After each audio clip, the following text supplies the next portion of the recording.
अजितराव, विकासाच्या साठी सध्या ज्या प्रकारचं राजकारण या महाराष्ट्रात सुरू आहे, सत्तेचं जे राजकारण सुरू आहे, या सगळ्यातनं या जनतेला इथल्या गृहीत धरलं जाते असं वाटत नाही का? ज्या राष्ट्रवादी काँग्रेसच्या बद्दल तुम्ही आरोपांची राळ उठवली, त्यांच्या राजकारणावर टीका केली अनेक वर्ष, आज ते तुमच्या सोबत येणं तुम्हाला मान्य आहे का?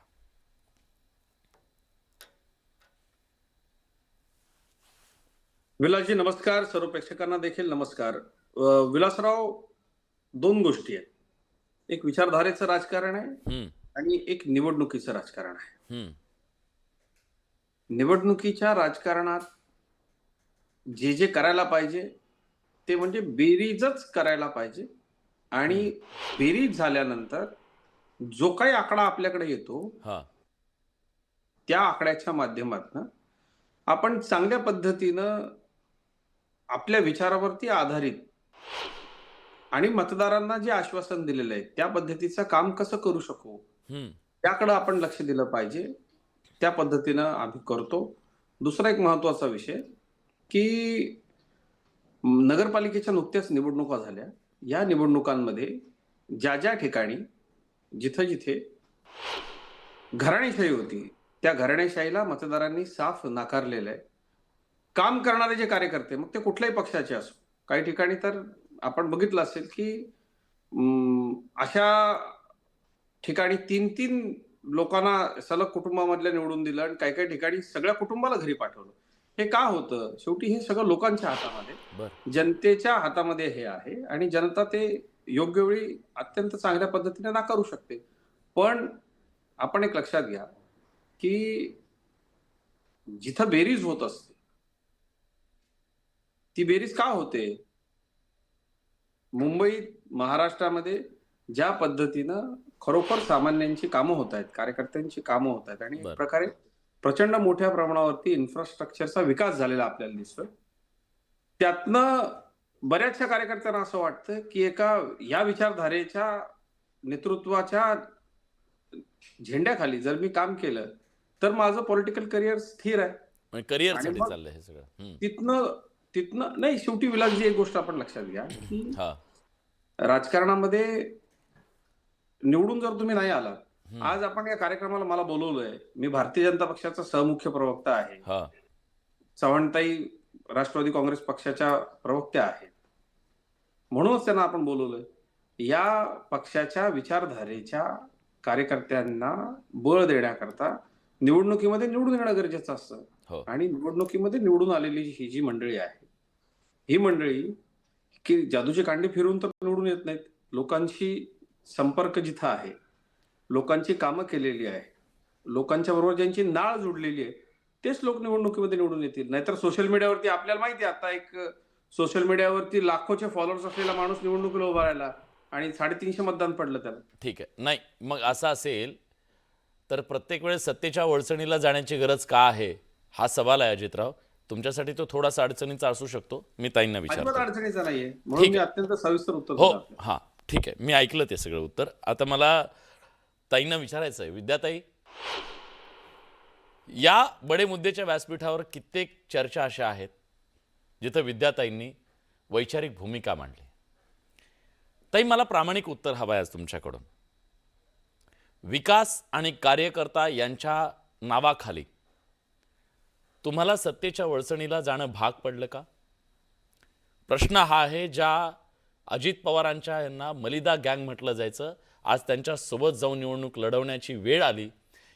मतदारांनी या सगळ्याला कसं घ्यायचं सांगा एकदा, आम्हाला ऐकायचंय महाराष्ट्राला. मला असं वाटतं लोकशाही आता शेवटच्या घटका मोजते असं मला वाटतं प्रामाणिकपणे. कारण आता ह्या देशातली लोकशाही ही संपत चाललेली आहे आणि त्याचं अगदी ताजं उदाहरण म्हणजे ह्या ज्या निवडणुका आहेत आता आता ज्या अरे बापरे, मोबाईल कोणाचा तरी. हॅलो, ते येतोय आवाज. कारण आता ज्या ह्या निवडणुका आपण बघतोय महापालिकेच्या आणि त्याच्यामध्ये जे काय एक इकडे एक तिकडे जातोय, एक इकडे येतोय आणि पक्षाचे नेते सुद्धा मला असं वाटतं भांबवल्यासारखी अवस्था त्यांची झाली आहे की त्यांना नक्की काही कळत नाहीये की आता काय होणार आहे. कारण स्थानिक स्वराज्य संस्थांच्या निवडणुका या आपण जेव्हा अनेक वेळा म्हणतो की या निवडणुका ह्या कार्यकर्त्यांच्या असतात. आता कार्यकर्त्यांच्या निवडणुका म्हणजे कार्यकर्ता ह्या पक्षाचा बेस असतो, जो कार्यकर्ता आहे म्हणून आज नेते मंडळी आहेत आणि हो. म्हणून पक्ष आहे, हे आपल्याला लक्षात घेतलं पाहिजे. हम्म. आणि त्या कार्यकर्त्यांच्या मनाविरुद्ध काही झालं किंवा त्यांना जर का ते तिकीट मिळालं नाही, तर मग ते अत्यंत अस्वस्थ होतात आणि इथे तिकीट नाही मिळालं तर मग दुसरीकडे कुठे मिळेल आपल्याला, अशा द्विधा मनस्थितीमध्ये शेवटी ते कुठले ना कुठले निर्णय घेत असतात. आणि याचं उत्तम उदाहरण म्हणजे आता ह्या सगळ्या ह्या निवडणुकांमध्ये आपल्याला प्रत्येक पक्षामध्ये बघायला मिळते. फक्त राष्ट्रवादी काही त्याला अपवाद नाहीये. आणि त्यामुळे मला असं वाटतं की कार्यकर्त्यांच्या मर्जीप्रमाणे आता हे सगळं गाडं ओढलं जातंय. पण ताई ताई आणि ताई ताई माफ करत आहे हे हे तुम्ही हे सगळं जे चाललंय त्याला दोषी कार्यकर्ता आहे असं ठसवलं जात आहे. पण खरंच नाही, कार्यकर्ता म्हणतोय की आपली सगळी मी विचारधारा बिलकुल सोडा, मी मी सगळी विचार बिलकुल हा कार्यकर्त्यांना बिलकुल दोषी धरत नाहीये. हा नेतेही तेवढेच जबाबदार आहेत, नाही असं नाहीये. परंतु निवडणुका जेव्हा लोकसभेच्या होतात तेव्हा वातावरण वेगळं असतं, विधानसभेच्या होतात तेव्हा वेगळं असतं आणि स्थानिक स्वराज्य संस्थांमध्ये कार्यकर्त्यांच्या अपेक्षा वाढलेल्या असतात. आणि जेव्हा युती आणि आघाडी होते तेव्हा त्या सीट्स ज्या आहेत त्यात शेअर प्रत्येकाला थोडा थोडा वाटला जातो, समान वाटला जातो आणि तो समान त्याची वाटणी व्हावी अशी अपेक्षा असते. पण एखादा सत्ताधारी पक्ष हा विधानसभा आणि लोकसभेला जास्ती झाला की तो बलाढ्य आहे, त्याला जास्ती सीट दिल्या पाहिजे असं होतं. आणि मग ऐनवेळी नेत्यांमध्येच ठरत नाही की कुठल्या जागा कोणाला मिळणार आहे.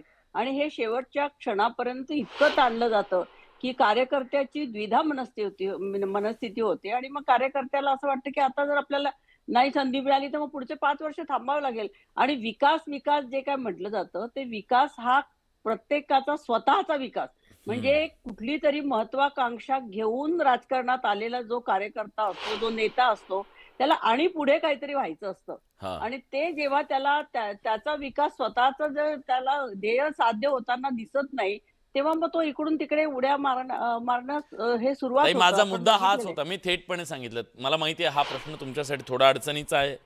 नाही, पण मला अडचण पण बिलकुल पण नाहीये. ताई मुद्दा हा आहे. जे 4 कार्यकर्ते सांगतील की चला आपण त्या दिशेनं, पक्ष जर जात असेल तर ही फरफट नाहीये का मग पक्षाची? वैचारिक अधिष्ठान ज्या पक्षानं आतापर्यंत मिळवलं त्या वैचारिक अधिष्ठानाचं काय, हा सवाल सुद्धा इथं विचारला जाईल. सुषमाताई अंधारे आपल्या सोबत आहेत. ताई, तुमच्यासारखे अनेक कार्यकर्ते या राजकारणामध्ये का आले? कशासाठी आले? पोट भरण्यासाठी नाही, तर विचारावर निष्ठा ठेवून आले आणि इथं काहीतरी आपण बदल घडवू म्हणून आले. प्रामाणिकपणे सांगा, या राजकारणामध्ये राहून आता ती परिस्थिती उरली आहे का, की इथं राहून आपण काहीतरी वैचारिक अधिष्ठान असणारं राजकारण करू शकतो? मी फार प्रामाणिकपणे आणि या स्क्रीनवर ऑन एअर सांगितलं पाहिजे की पुण्याच्या बाबतीत अक्षरशः माझं डोकं दुखायला लागलं, इतकी गोंधळाची परिस्थिती होती.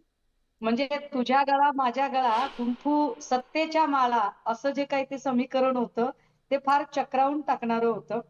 आधी सांगितलं गेलं की घड्याळ तुतारी एकत्र लढणार आहे.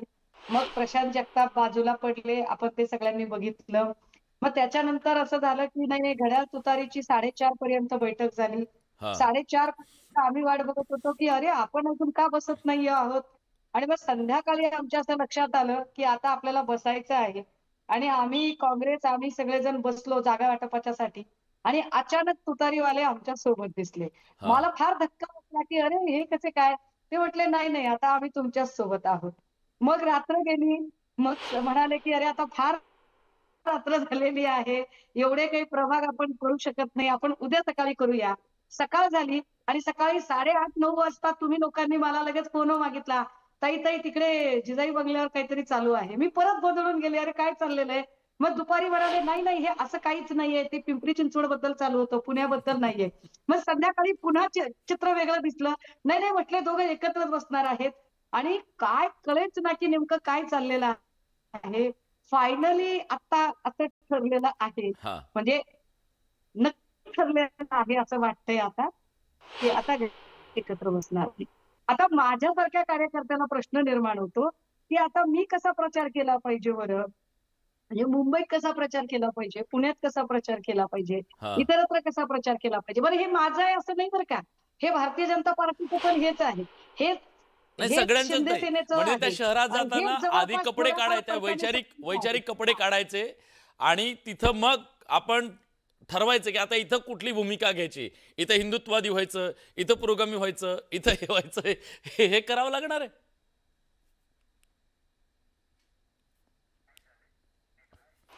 काही तांत्रिक कारणामुळे ताईपर्यंत आवाज पोहोचत नाहीये. हा अजितराव, काय तुमची कमेंट मला ऐकायचे, काय म्हणायचं तुम्हाला? नाही, विलासजी, भारतीय जनता पक्षाचा कार्यकर्ता म्हणून अतिशय अभिमानानं मी सांगतो, हा ज्या गोष्टी आमच्या विचारधारेमध्ये बसत नाही त्या गोष्टींना आम्ही अजिबात थारा दिला नाही. आम्ही सांगितलं स्पष्टपणे, मुंबई महानगरपालिकेची निवडणूक आमच्यासाठी अत्यंत महत्वाची आहे. पण आम्ही अजित पवार साहेबांच्या पक्षाला स्पष्टपणे सांगितलं की एका माणसाच्या नेतृत्वामध्ये तुम्ही इथे निवडणूक लढणार असाल, आम्ही तुम्हाला सोबत त्या घेणार नाही. पक्षाचे आमदार सत्तेत तुम्ही सहभागी आहात ना, त्या नाही, आमदाराच्या नाही, पाठिंब्यावर विलासजी, आज काय ऐका ना, करताय जितक्या तुम्ही? क्वेश्चन मला तुम्ही हा प्रश्न तुम्ही किती विचारताय ना, दिवस हे तेवढ्या खोटं क्वेश्चन बोलणार आहात? विचारा ना. किती मला सांगा ना. रासुकाच्या महाराष्ट्रातले खाली सांगा ना. अजिबात नाही. सना नाही, मलिक यांचा नाही म्हणजे पाठिंबा आहे की नाही. नाही तुम्हाला? आमचा सुरुवातीपासून- नवाब नाही, मलिक यांचा पाठिंबा आहे की नाही तुम्हाला? नवाब मलिक यांचा पाठिंबा व्यक्तिगत पातळीवरती असो किंवा पक्षीय पातळीवरती असो, तो आम्ही स्पष्टपणे नाकारलाय. त्यांच्याबद्दलचं अधिकृत पत्र भारतीय जनता पक्षाच्या लेटरवरती आम्ही त्यांच्या अध्यक्षांना दिलेलं आहे, राष्ट्रीय अध्यक्षांना दिलेलं आहे की या माणसाचा आमदार म्हणून व्यक्तिगत आणि कुठल्याही पद्धतीनं आम्हाला